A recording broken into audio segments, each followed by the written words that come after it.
Será que é possível existir uma figura tida como consumidora sem que ela tenha praticado nenhum ato de consumo? Ou seja, é possível que eu considere alguém consumidor sem que ele tenha adquirido e nem utilizado nenhum produto, nenhum serviço? A resposta é sim, por incrível que isso pareça. Existem consumidores que não praticaram nenhum ato de consumo, não adquiriram nem utilizaram nenhum produto, nenhum serviço.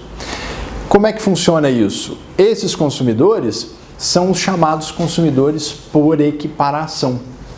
São aqueles consumidores que não se enquadram no conceito standard do artigo 2º, por não terem praticado um ato de consumo, mas que se enquadram nas previsões de equiparação do Código de Defesa do Consumidor.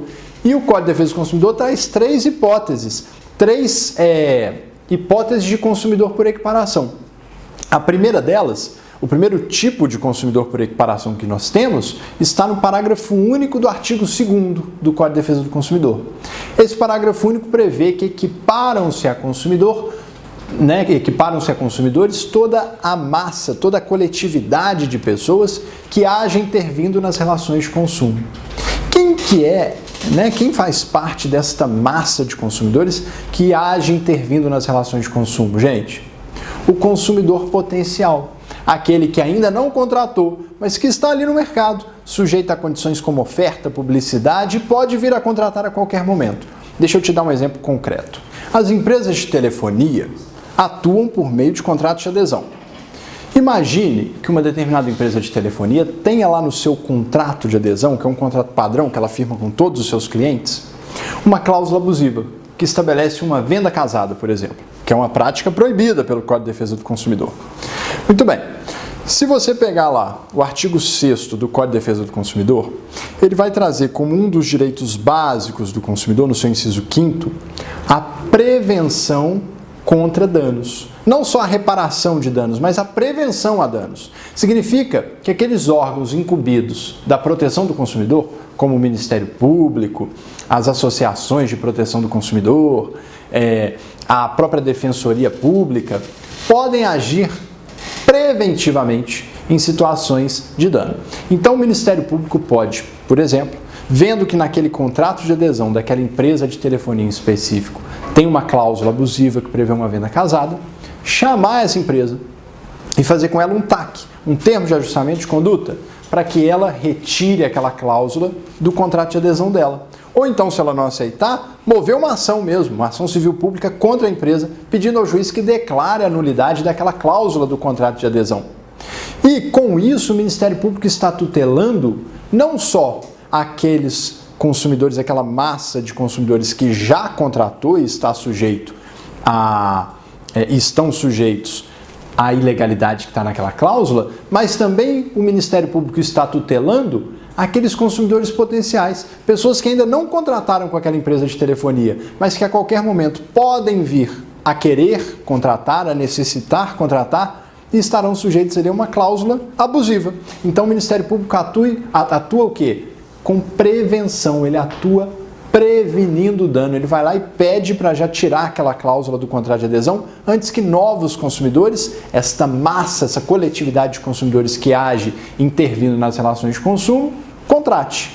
Percebeu? É o consumidor potencial. Ele equipara-se ao consumidor efetivamente dito, que é aquele que contratou, porque o consumidor tem direito de não só ver os seus danos reparados, como também os seus danos prevenidos, tá bom? A segunda hipótese de consumidor por equiparação está prevista lá no artigo 17 do Código de Defesa do Consumidor, que é a figura da vítima de um acidente de consumo. As relações de consumo são relações de risco. O fornecedor desempenha atividades que normalmente trazem risco para toda a sociedade. Então, por exemplo, medicamentos podem ter efeitos colaterais não previstos. Indústrias produzem poluição, o transporte aéreo gera acidentes, pode cair inclusive um avião na casa de uma pessoa que não tinha nada a ver com aquela história, ônibus circulando nas ruas podem atropelar pessoas. E o fornecedor, ele assume os riscos dessa atividade que ele desempenha com lucro.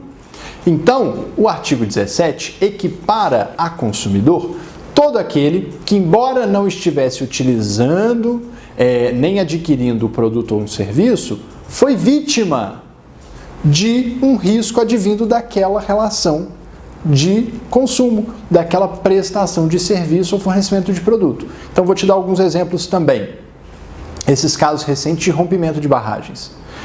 Ali, a vítima daquele rompimento da barragem pode ser considerada, e já vem sendo considerada pela tese da Defensoria Pública, por exemplo, de alguns estados, como consumidora por equiparação. Aquela pessoa, embora não estivesse adquirindo o serviço prestado ou o produto prestado pela mineradora, foi vítima de um acidente gerado pela atividade que a mineradora desempenha. Ou então o consumidor que está andando na rua e é atropelado por um ônibus de viagem, por um ônibus de transporte ali interurbano. Ou então aquele consumidor que estava dentro do supermercado indo buscar um produto lá no fundo e ao passar por uma das prateleiras, uma garrafa de vidro explode e acerta o seu rosto. Esses casos, embora o consumidor, aquela pessoa, não estivesse adquirindo nem utilizando aquele produto, quem estava andando na calçada não estava pegando o ônibus, não estava dentro do ônibus, essas pessoas foram atingidas por um dano causado durante a prestação de um serviço de consumo, de uma relação de consumo. E por isso, pelo artigo 17 do CDC, são equiparadas a consumidoras. Ok? E a terceira e última hipótese está prevista lá no artigo 29, que prevê que todo aquele que esteja numa relação que seja marcada por características próprias de uma relação de consumo, ou seja, situações em que há uma oferta irrestrita ao público, que há publicidade, ele se equipara também a consumidor. Ele pode ser equiparado a consumidor.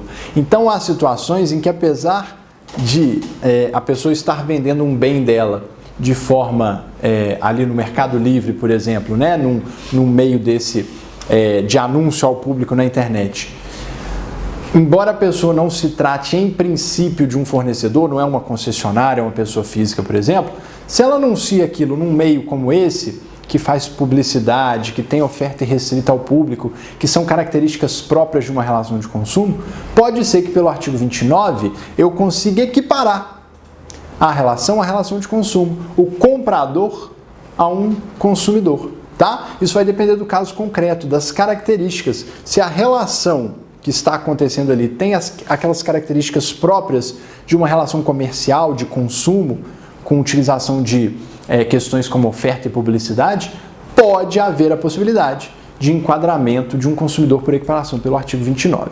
Tá ok?